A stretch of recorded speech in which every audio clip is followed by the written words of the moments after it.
Hello and welcome to this episode of What's Your Story? In this series, we explore the power of storytelling and how narrative can change the course of a brand or a life. On this episode, we have a special guest lined up just for you, and I cannot wait to introduce him to you. Laurean Ntaate is a systems change designer who creates time-bound labs exploring culture, storytelling, education, and well-being. He is the founder of SM Studio, an imagination lab in Kampala, and a co-CEO of AIM Mentoring. Through experimental labs like DigiArtFest, Laurean works at an intersection of indigenous knowledge, creativity, and systems transformation, building prototypes that reimagine how people, culture, and planet thrive. All right, Laurean, welcome to this episode, and thank you so much for agreeing to do this. We will start with an easy question. Kindly introduce yourself. Thank you, Sonia, for having me here. Who am I?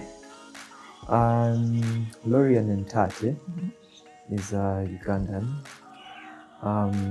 born from the Equator, by Lake Narugale, and I am a very proud young Muganda that loves to teach, that loves to learn and teach. And this is what I've learned from my forefathers, and I'm looking forward to doing the same with those that come after me. Awesome. So you're making sure you keep the tradition alive and ensuring our stories don't die with us. Exactly. Okay, so Laurean, I'd also like you to talk about what it is that you do. As I was going through your bio and your introduction, I saw a very interesting description about your work, that you are a systems change designer who creates time-bound labs exploring culture, storytelling, education, and well-being. Now, to some of us, that sounds like a lot of words. So could you just explain to us what it is exactly that you do? In simple terms, I basically help to destructure existing structures that aim to maintain existing problems. Yeah. So I come in as a thinker, yeah, and sort of come up with solutions that can get to address existing problems. So be it in education, be it in health, be it in culture, be it in what. So I'm there as an artist, yeah, coming up with all these ideas or models that will get to eradicate those current existing problems, but create sustainability moving forward. Okay. Now, as you know, we come from a country that is very much traditional when it comes to career choices. So I would be really curious as to how you came to this point in your life where you are an artist and a thinker and a creative, given the fact that when we were growing up, if you opened your mouth to say things like, I want to be a singer, a painter, anything like that, you would get a bombastic side eye, if not a slap, as to why, does art even pay? So there's this whole notion of the starving artist. So I would like to know how you came from that point where, you know, your background, and as much as you want to talk about it, you know, was it something that was encouraged, where it was, you know, either amongst you and your siblings, you were told, yeah, if you have a dream, definitely pursue it and we'll support you? It was not easy. It was not easy getting it never there. is. Yeah. As you can see, normally those that have dreadlocks in families are the rebellious ones. Yeah. They didn't call you Amuyai. It almost got there. But first I had to rebel. Yeah, to say, no, I'm not going to be normal. I'm not going to be ordinary. I'm going to be extraordinary. And I'd like for you to support me. Yeah, whether you want or not, you're going to eventually get to support me. So by doing that, of course, it comes with a lot of friction, you know, because my mom really wanted me to be a lawyer. Yeah. And I was like, but this law thing is for reading books, paka. Oh, yeah. You know, Oh, yeah. like, no, I don't want that. Me, I just want to be the guy that loves telling stories, you know. Why? I was inspired by my father, my late father, who was he was a banker, but a passionate storyteller. Yeah. And whenever you'd sit down to listen to his stories of the war, his stories of his childhood, I just liked the way he used to address, and play with words and, and really captivate you. And that got me for a long time. Well, I did not carry that thing that he had of sitting down and pulling guys and, but one thing I later on discovered was that I knew how to collect people together that are really good at this and just let them be themselves and express themselves. So first I had to show that I can do it. Yes. Yeah. And when I showed the results and I showed that I can sustain myself and I showed that I have a plan and a vision and it's clear this is how it's looking. Yeah. Like, okay, I think now he can manage. Yeah, he can do it. But explain this, Laurean, because you are a graduate of a business degree, I'm sure, right? Yes. Yeah, we looked you up on LinkedIn, and even in the midst of you doing the right thing or the normal thing, you were able to pursue your passions. But can you give an example of how you rebelled and you said, "This will be the thing that I do that will show you that I'm more than capable of doing this and succeeding"? Is there anything in your childhood or early adulthood that you recall, an example you can share? I think simply I'll just fast forward to uni. I had finally convinced my mom, okay, I want to major in marketing, I want to do international marketing.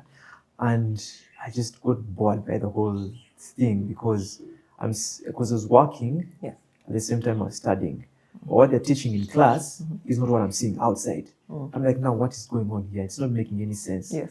Anyway, I'll study for my parents and give them their things, and I'll just go and do my thing. So coming to be rebellious, I've also, it's funnily seen for my other siblings, because it was a trait inside there, like they slowly were like, You're all rebels. Yeah, I want to just do my own thing, I want to do this, I want to do that. And I was looking for freedom. I just felt I didn't want to be oppressed, working for someone and have to do the 9 to 5. I wanted to do my own thing, But of course, in the beginning, it was really hard. And I remember my mother sending lots of people to talk to me, to tell me, please, can you just focus on school? And, I was like, no, I just want to do this. I feel like there's a bigger calling here. And just the moment I got to show the power in that, because I had to just bring back something that can be touched. Yes. Yeah. So that was when I got to create the first comic, my first story, which was Chintu and Nambi. And they're like, was this a comic book that you did? Yes, a comic book. Katabu. Okay. And this is purely your story. Like, yes, just tweaked here and there. And this is good. So, okay, then what's the plan after that? I don't really know. Yes. Yeah. Now that moved on to now the next chapter, which is understanding industry, understanding business, understanding the pipeline, and all of these things, and applying some of the knowledge I of course got from school inside there. Yeah. So just fast forward, and now here we are. I just had to prove. It was a lot of proving. Yeah. Proving my siblings, proving to my parents, proving to everyone that yes, this man who's saying he wants to do these things that are not making sense. So it does actually, and I think also, in the end, as you're proving things to, of course, the people who matter the most to you, your family, and of course maybe your peers, you're also proving something to yourself. Like when we're young, we can all talk big. Me, I'm going to do. I'm going to be the president, or me, I'm going to do this. But to actually say, and it's true, you can't be anything that you want to be. But I think that's important part of putting the work and actually show it and prove. At least, even if you fail, at least try and do it. Is very important, and that's what I gleaned from your story. And also because of, for those who might not be aware, the story of Nambi and Kintu is actually the Chiganda story of the creation of the world, the beginning of the world, the first man and woman. So the story is well known amongst us in Uganda, but getting a story that's already out there and putting your own twist to it is always something very interesting. And I think, what did you find the reception was to your first work in terms of your peers? Of course, even I would say people who are older than you. It doesn't necessarily have to be your family, because I can only imagine as a young man pitching this story, getting the funding for publishing your first comic book, what that must have been like. It was slaps. It was a lot of slaps, a lot of bumpi. And because I was just doing whatever, you know, because by then I was working with the Pearl Guide magazine and as a photographer. Yes. And the money I would make from there, I would channel this side to pay the artists. And Pearl Guide was tourism. Yeah, magazine. tourism. So I think that was the first industry, my first entry into the workspace. Yeah. Anyway, so the first experience was a hard one because I had to work with so many people. I didn't know what I was doing. I was just going, and then I later on learned there's no industry. Yes. Yeah.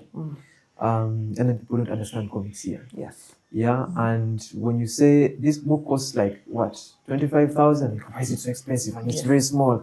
I don't know how much work has gone into it. Yes. You know, so getting to convince someone in the school to take it on so something else. I remember trying to get into Lubiri, Uganda, and it was so many doors I had to go through. I was like, I had to just give up. I was like, you know, and Lubiri would be the palace, right? Yes, the Buganda yes, Palace. Yes. So just trying to get to the Katiku, I was like, hey, this is a hassle. So I later on learned that there's so much that needs to be done. I was basically learning on job. Yes. Yeah. What it takes to publish, what it takes to push a product. Yes. Yeah. And reviews were mixed. Yeah. Of course, you get good reviews from your family, your friends. Yes, they always say it's fantastic. And then some random guy just going through it, things like, what is this rubbish? This story has been told so many times. Yes. Can you tell something unique? Yeah, the illustrations look nice and what have you, but, you know. And then we faced also backlash from some of the schools who were like, this is too explicit, you know, because we try to imagine what it was like then. Yes. Yeah. Nambi was dressed a certain way, just cover the top, and you know, and like, but there's still a lot of skin showing. Like, now we had now to resit and rethink the whole thing, you know. So it faced so many challenges in the beginning. Yeah. And there's so many lessons. And that is when I decided to start an umbrella called Tribe Uganda. And that's when DG Artfest was born. So this DG Artfest is this platform where all these creatives come together in these different pockets, you know, to come and share. And the different pockets you talk about would be, what are we looking at? People who design, who are fashion designers, people who are comic book illustrators, so long as filmmakers. you're an arts lover, yeah, basically, like I was calling out to you. So the animators, illustrators, video game developers, video game lovers, yes, anime lovers, yeah. So it's basically pop culture. Yes. And we found ourselves like attracting this small community, you know, and it has grown like that over the years. It's been interesting to see the newer generation continuously keep coming in, you know, all the time. And yeah, so it shaped my mind, my outlook to how I was looking at story. Yes. You know, and not just telling a story but like looking at telling something that can get to inspire, you know, to teach. So at the end of the day, my calling was towards teaching. Yeah. Yeah. So whenever I'm asked, man, what do you do? I'm a teacher. You are a teacher. I don't just say systems change. But now what is that? Yeah. True. So just get to doing the work and you get to see it, and like, this is what I do. All right, cool. Yeah. Okay, and that now leads me to the next question that I have for you. You have what you call the imagination classes, right? Through your company. Could you tell us what actually led you to start the imagination classes, and what gap did you see in our education here in Uganda that you thought it was actually a necessary addition? Okay, so one of the things I do is a course at AIM. AIM is Australian Indigenous Mentoring Experience, based in Australia. And it's from there that I learned so much about systems change and mentoring. So this is where the idea of the Imagination School Club came in place. Whenever I'm there in Sydney, we get the chance to move around the Aboriginal schools, yeah, or just schools that look at uplifting these kids that are behind the margins. Yes. Yeah, and they use various tools to get to teach them, yeah, about who they are, about where they're from, to love their culture, to love who they are. And translating that back here in Uganda, looking at our system, I also saw the same. There's also that thing existing within society. And what thing, sorry to interrupt, but what thing do you see existing in society? Because the reason why I asked that is Australia, it's a different context. You know? It's different. Yes. You have the native people of the land, people who moved in as immigrants, and then having the native people being pushed into reservations and denied their rights and all of that. Yeah. And then now when you come to the African context with Uganda, where we are the indigenous people, Yeah, what was the similarity that you saw? Okay, what I saw was that we as a people are sadly letting go of who we are and embracing that which we are not. Okay. Yeah. To explain. And the classrooms is sadly the one doing that the most. For example, in my high school, which I don't want to mention, you don't have we were forced to speak English, and were punished whenever we speak Luganda. Yes. Me, I learned how to speak my language, Luganda, at university. Wow. Yeah. So from primary, secondary, I was not allowed to speak Luganda. Yeah.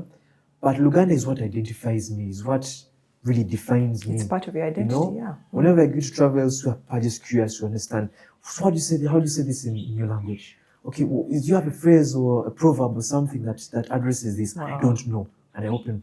So I always feel so bad. I'm like, no, my children should not be like this. Yes, true. So when I come back to this classroom setting, I see all of these things happening. I'm like, no, something needs to be done here. So whenever I move to the schools, we're using various tools. We use puppetry, we use play, we use whatever, and we're letting the kids express themselves how they feel like, to maybe address a thing about heritage, or address a thing about nature, or about policies, politics, leadership, something like this. But in that incident, now I'm letting you come into the classroom, the imagination classroom is what we call it. We like to learn from the pupils, from the students themselves. Yeah? They become the teachers. Yeah, they become the teachers, our teachers. So we get to ask them what it is. If they were given the chance to be president, to be mayor, to be an MP, what would they do? Yeah. If they were given a chance to be a policeman, today, what would they do? Yeah. And they get to list a bunch of things, and they get to share the things, and it's beautiful to see how free and how deliberate they can be with their ideas, or what they have in their minds. And just seeing that when we're done with that session, then we remind them to hold on to that child that they are. Because when you look at Elon Musk today, what is driving him is that inner child. Yeah, the imagination that took him. His imagination takes him like beyond places, and today, as adults, our imagination has been suppressed by so many things. Yes. Yeah, just life itself, and we forget that it's those dreams that can take you as far.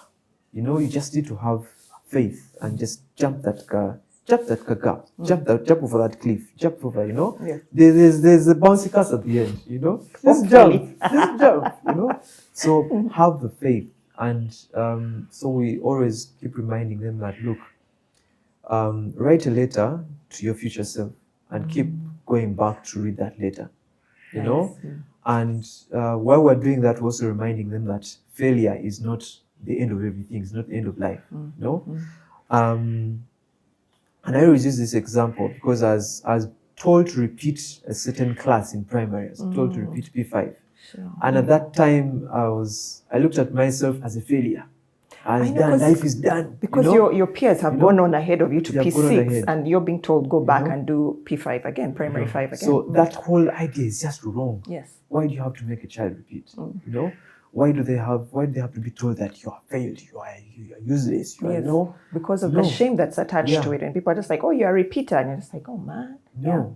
So we try to show them that it's okay to fail. Yeah. If anything, we learn so much from our failures. Yeah. all these adults you see here, this one, they have failed so much. They just won't tell you, you know? Yes, yeah. So it's okay to fail. Go ahead and fail. Embrace failure. Yes. It's from failure that you'll get to learn. Yes. And as you grow older, remember that little child within you. Yeah, look at that child. Yeah. Sit down with that child and face yourself and address. Just talk to yourself. You know, and that way is how you keep your dreams alive. That is you true. know. So when we're done with all those sessions, you also include the teachers. Like, what was your dream? Yeah, what did you really want to become? Have you let go of that dream? Yes. How about you go back and revisit that dream? You know, you still have time. Do you have that session with the students as well, or teachers have their own session? With everyone. It's a collect, because once we're in the imagination classroom, it's different. Yes. There's no, it's like no rules apply there. Yeah, the learning comes from every angle. You know, we also get to learn that. We also get to learn something. Remember, there's a time when we had just started. We're like, okay, we've come up with a script. This is how we're going to go. We do like this, like this, and when we get there, and the kids are wild, they're going this way, that way, that way. Like, okay, no script. Let's just go. Let's just go with the flow. Yeah, they just tell us where to go. Just tell us and go there. You know, it's just, you know. Yeah. So it's also applying. It reminds us to apply that improv, the spirit of improv, which is just go with the flow. Yeah. Just be water for once, you know. And if organizations, companies also get to embrace that, they get to learn a lot, because that is how nature is. You know, if you put structures in place, you're going to encounter so many challenges. How about you just go with the flow? Yeah.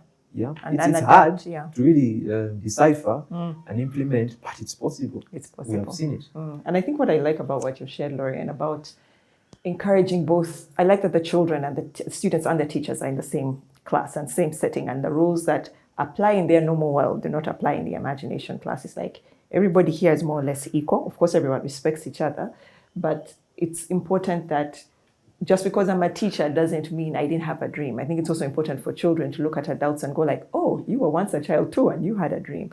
And to hear something like your teacher saying, oh yeah, I wanted to be a pilot. I wanted to be, you know, an artist. I wanted to do this. And to hear them also be encouraged, like what's stopping you from pursuing your dream? At least getting there. Okay, or you might think you can't be a pilot now, but can you find a way to sort of work within the aviation industry? I think that's awesome. And one of the lessons I learned in an interview that I did years and years ago with Isaac Mulindwa, who was behind the Pearl Awards, Pearl Music Awards.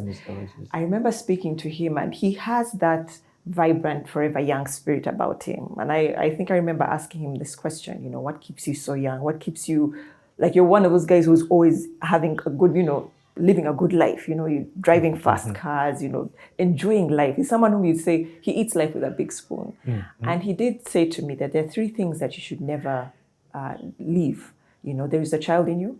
You should never forget about the child, the one who sees the wonder in everything, you know, the green grass, the blue sky, is curious about those questions of, but why? But why?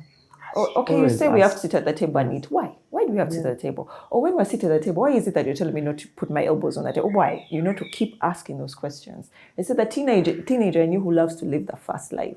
You want to buy that car. You want to hang out with your friends. You want to take that trip. Say, that person's important. Then there's the last person, the adult, the one who has to remember bills have to be paid. You still have to go to work. But he said it's a good thing to be able to indulge in all those 3 parts of yourself that you don't forget.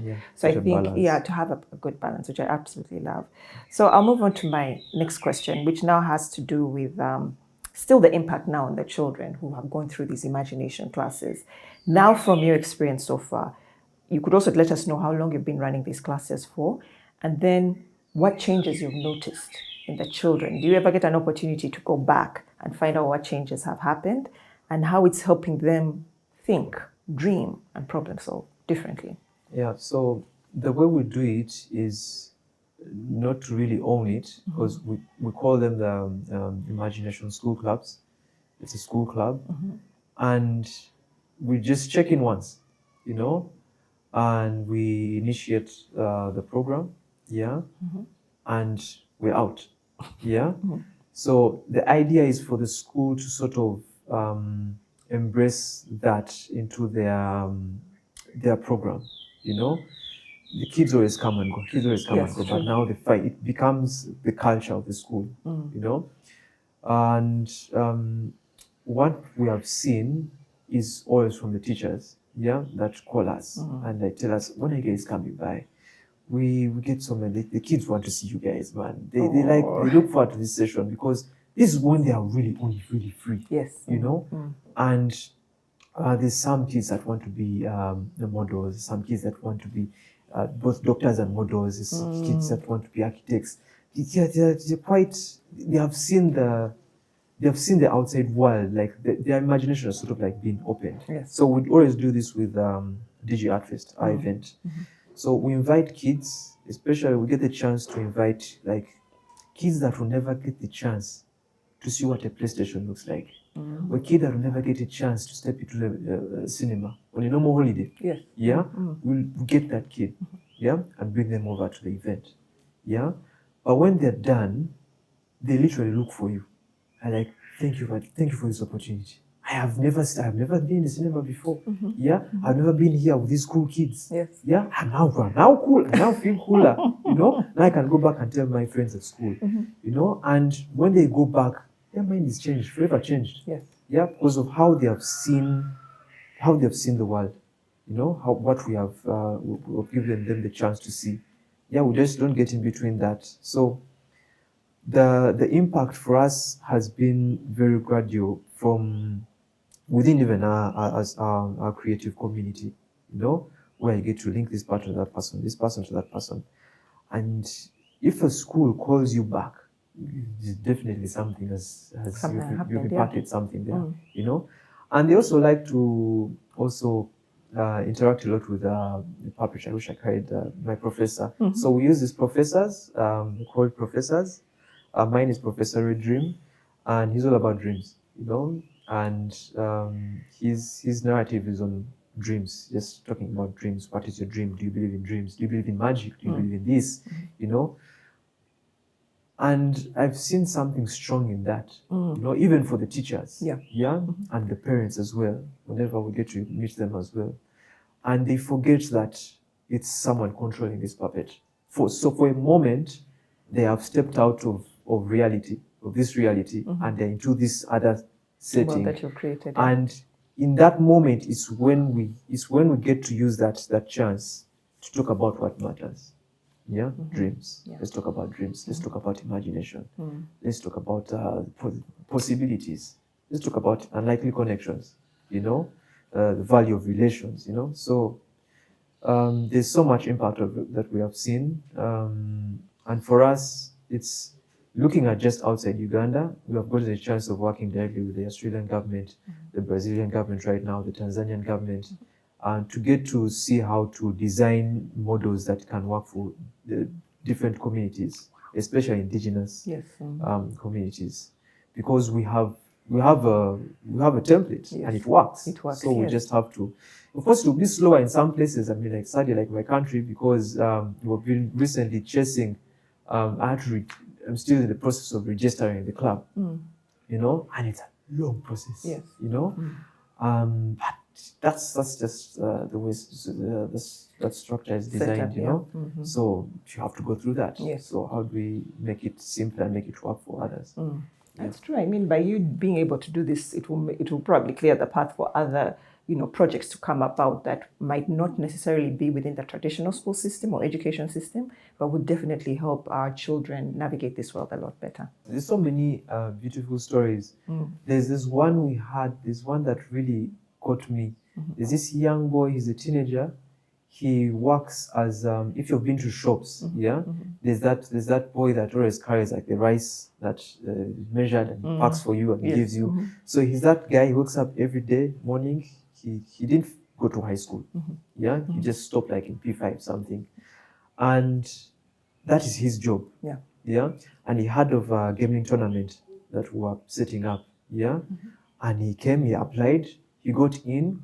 There was a cash prize on it. It was I think it was 1 million shillings. There was a cash prize attached to it. He got in. He met all these fancy kids. He came. He beat all of them. At the game, and he won the money. You know. At the end of the day, I was like, "You don't know what you've done for me. Thank you very much." And that for me is the drive to keep on going, to keep on, bringing all of these people, giving a chance to those to who ordinarily everyone. wouldn't have. Yeah. But within that moment, they get to learn so much. Yeah. Then we get to actually sit down and you get to talk about life. So what is your dream? What do you want to become? And he shares his dreams, and you're like, wow. And you can see he has a plan. Yeah. He's like, I'm not going to blow this money. I'm going to save it. Yes. And put it to good use. And that is beautiful. Yeah.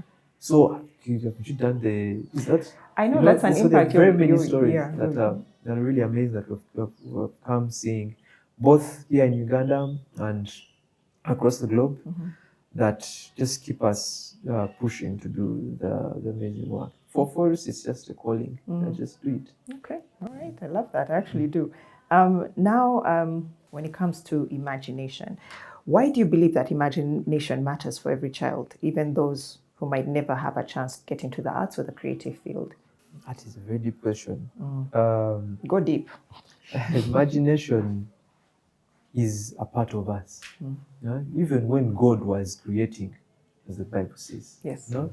He first imagined all of these things. And I imagine day, let there be day. And I imagine, let there be night. Yes. Yeah.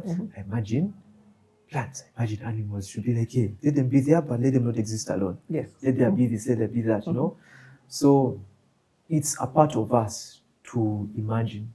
Yeah. Just, okay, use imagination itself to imagine that you couldn't imagine. Yes. What would life be? True. It would be very dull. No meaning, yes. Because imagination is at the center of everything. It's what drives us forward. It's what has us look back at the past. It's what has us look at the present, It has us really value life as it is, because there's just so much that is surrounded, that makes up life itself, that wouldn't be, True. I had to first to paint this image in my mind, to paint this picture of what I want to achieve. Like, I see myself there. Yeah. And so I'm going to have to strive to get there. Yes. So, and of course, to get there, you don't just jump straight. No. There's jumping lots of walls and hurdles, So that's the reality of life, But having that inner child in you keeps you glued to your dream. Yeah. So what's connecting you to your dream? It's imagination. Yeah. So we have tried to use so many methods and so many tools on how to engage so many people around the classroom setting. Yeah. For them to understand what imagination really is. We try to imagine what a world would look like without pollution, without war, without famine, without disease. Yeah.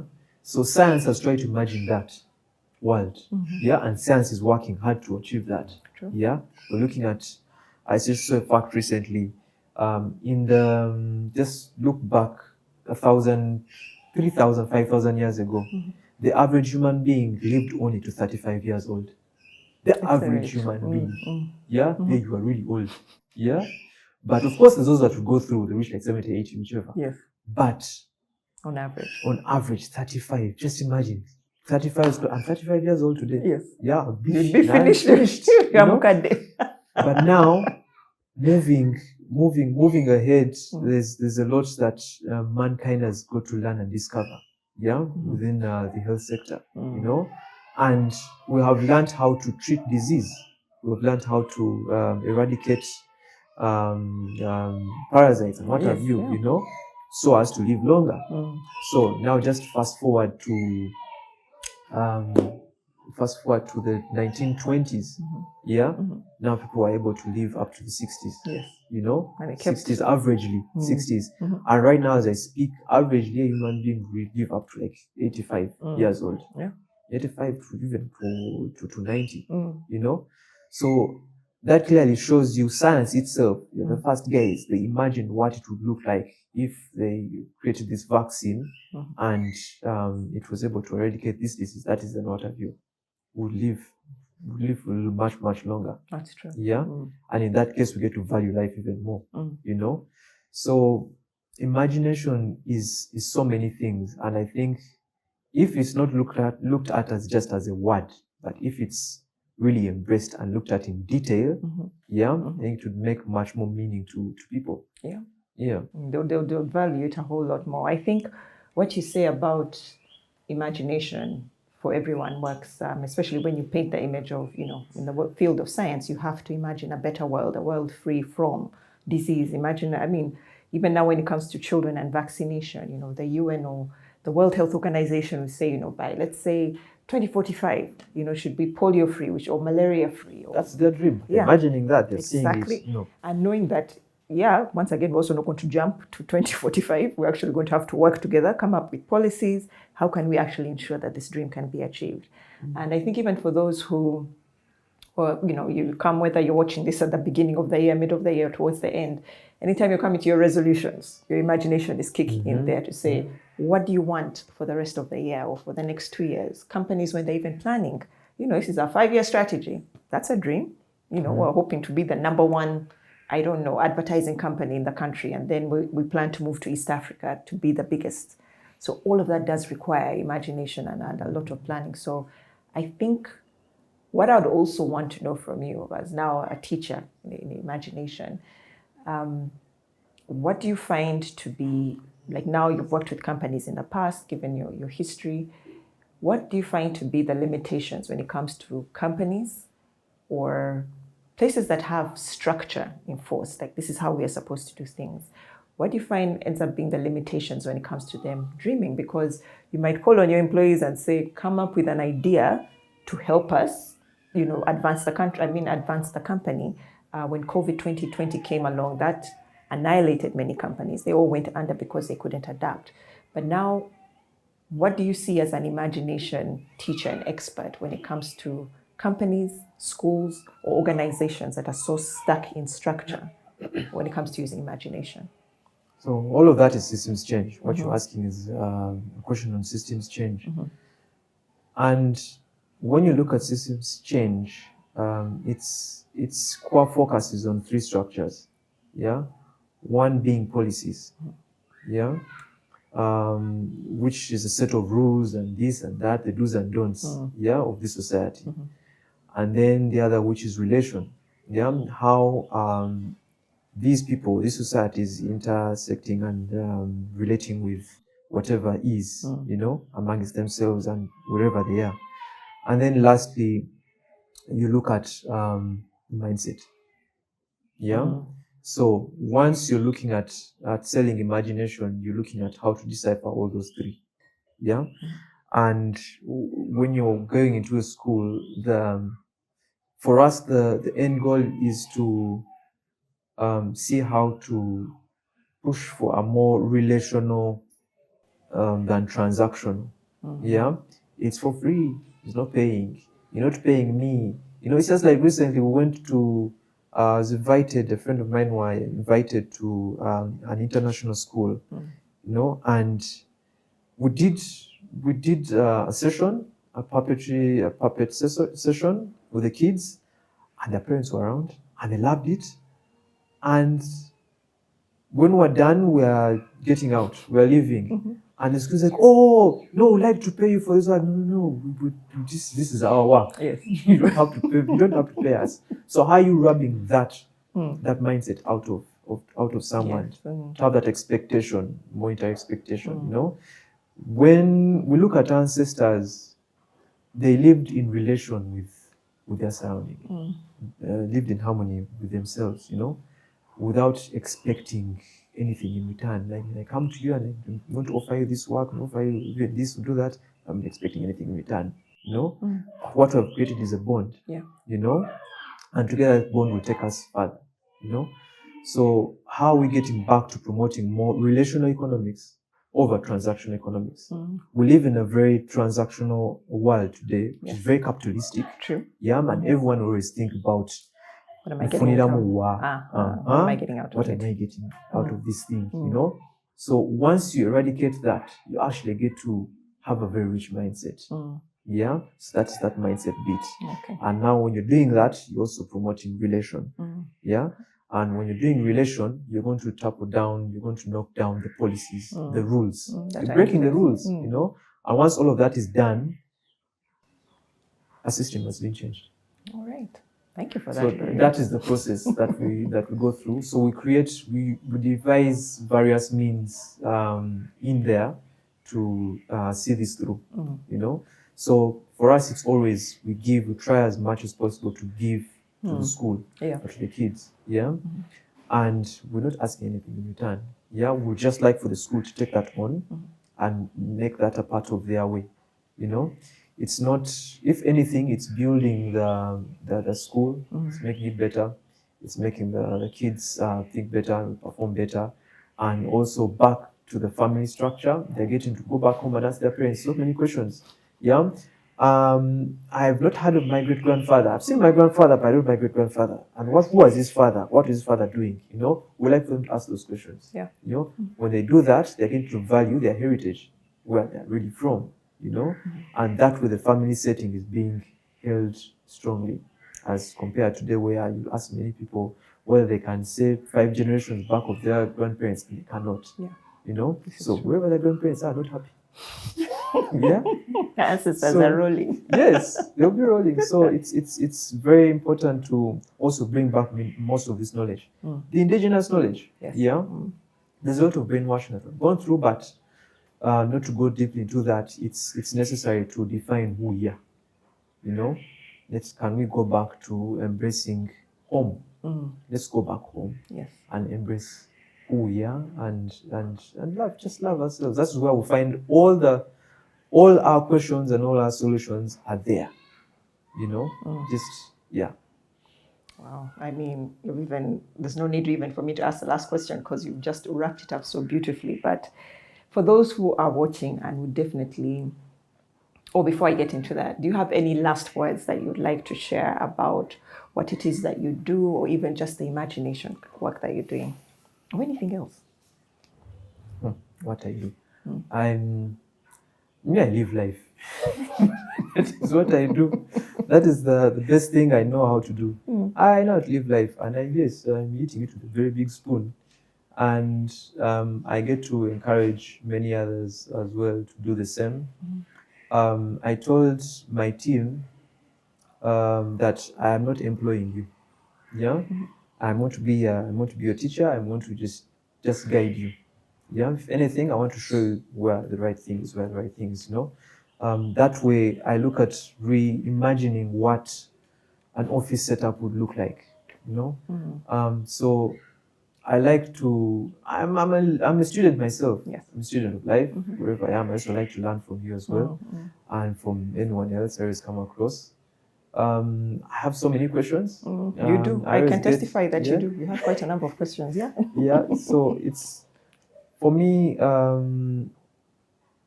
I would like to just say I'm just a constant student of this thing called life. Yeah, because I know there is this life we're living, and then there's the next. Yes. But the question I would like to answer is what kind of ancestor I would like to be. So, and to be so, I like to do good. Yeah, right by those that are by me. It's not easy being a good person by that. True. Especially in this capitalist world where you have to be a businessman. Yeah, you have to learn to be shrewd, but also good. You're not going to, you know, how are you going to have all these people, but how are you also going to still survive, you know? So there's that balance also. And for me, I've continuously used that I've used gaming, I've used animation, I've used comics, I've used the classroom setting, I've used tourism, I've used the health, well-being space to get farming, agriculture, I've used all of that to understand who I am, yeah, and to also understand what life is and what humanity really is. What does humanity deserve? What can I give? Yeah, so I have a very short time frame in this world. Yeah, but we as human species are not here for a billion years. Sure. Yeah, on this rock it has only just been a few billion years. You know, and we as a human species are not even a million years old. That is just let that sink in. You know, so me being here for a very short time, which is under 100 years, it's how am I using that time? You know, to give back to nature, to give birth to Mother Nature. Yes. You know, how am I being the living embodiment of God on this planet? True. And doing what is required of me, you know, but also am I getting to help other people get to identify that within themselves as an artist? Yeah, how am I doing that? You know, so I continue to paint, I continue to do photography, to write poetry, to teach, to counsel, to farm, to collaborate, to all of these things. You know, while I'm doing that, I'm living by the other, you know, the other mindset, the other thing, the other goal. Okay. So that's I also like to be deep. So that is one of that's the best way I can answer that question. Thank you so much for doing that. Now, for people who might be interested to either follow you, where can they find you? If they want to engage with you for imagination classes or for the various things that you're involved in. I've not been a strong believer in social media over the years. I've tried to not. I think we've also had this conversation before, because I see so much wrong about it. But what the hell? So you can find me on LinkedIn, Ntaate Laurean, or you can get to follow aimmentoring.com or smstudio.ug. And yeah, I can learn more about then is where you can get to see me somewhere. Yeah, doing the work that I'm doing. Oh, you meet me in the street, yeah, just say hello. Yes. Hi. You're a friendly guy, I can testify. Let's collaborate, let's work. So yeah, I can pretty much find me anywhere, I think. And you also happen to be a very enthusiastic cyclist as well, right? Yes, I love cycling. Cycling is a fun sport. Mountain biking, it's a hobby I hope to continue doing until I age, gracefully. But yeah, while I'm doing so, I'm getting to meet people, go to places, learn different cultures, and yeah, also keep healthy. I would encourage many people to. I mean, once your legs are weak, you're dead. You know, so keep them strong. So cycling is a very good thing that I like to do. All right. Thank you so much, Laurean, and thank you for taking the time to sit and speak with me. I do appreciate it. I know you and I have our one-on-one conversations, but this is even better because I felt it was important for a field of yours that you do imagination classes. Have you learned something? I've learned a lot. Oh, that's very good. I've learned a lot. I think I might have to enroll in these imagination classes. I think, you know, I think there's something about tapping into creativity, imagination that sort of makes life a heck of a lot more interesting, as you've shared. Yeah. So thank you for having me. You're more than welcome, Maria.